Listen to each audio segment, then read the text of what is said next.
I am curious, when you were growing up, Gunsmoke, the songs of Will Sonnett were on, The Lone Ranger.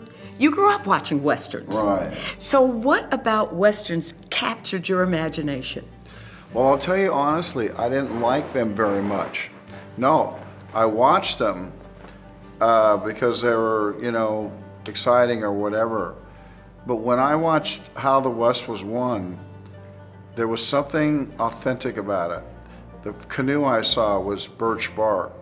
The clothes were leather, and there was hair, and there were feathers, and the people that this canoe was going to meet had people, and they were dressed authentically, and they were exotic to me. I'm like 7 years old, and I'm thinking, these people are beautiful. And what happened was, I started to realize that costumes needed to be authentic.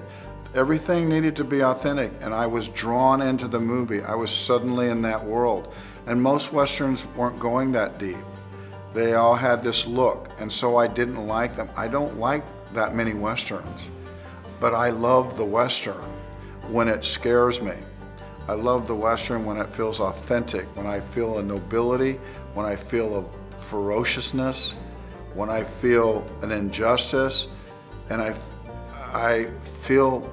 when I feel a lot, it's because it feels authentic to me, that a death moves me. And too often in Westerns, the deaths didn't move me. But when I got to know a person as a character and we lost him, it moved me. And that's what I expect in the dark when I go to the movies, is to be moved. I go to the movies to see things and feel things that I might not ever forget. And that's what the movies are. And if I asked you a question, what's a moment in movies that you'll never forget, from either being a little girl or where we're at right now? Give me a moment. I'll give you a moment from a movie many, many years ago that I saw in two different ways. And it was a movie about a black woman who was living her life as a white woman.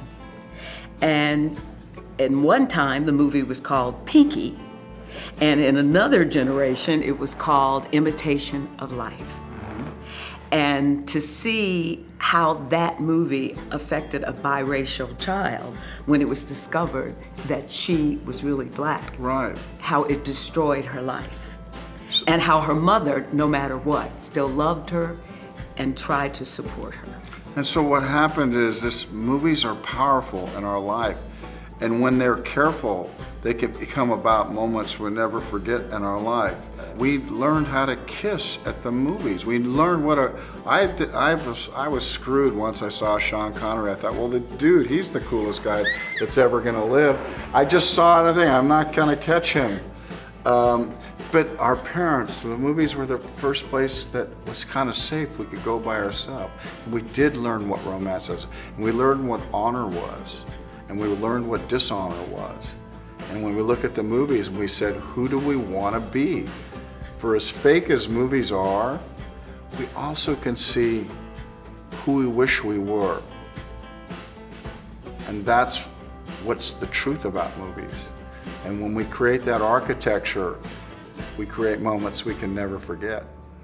Thanks for watching. Now, you want to know who will be going one-on-one with me next? Subscribe now to Peachtree TV so you don't miss the next episode of Monica Pearson One-on-One.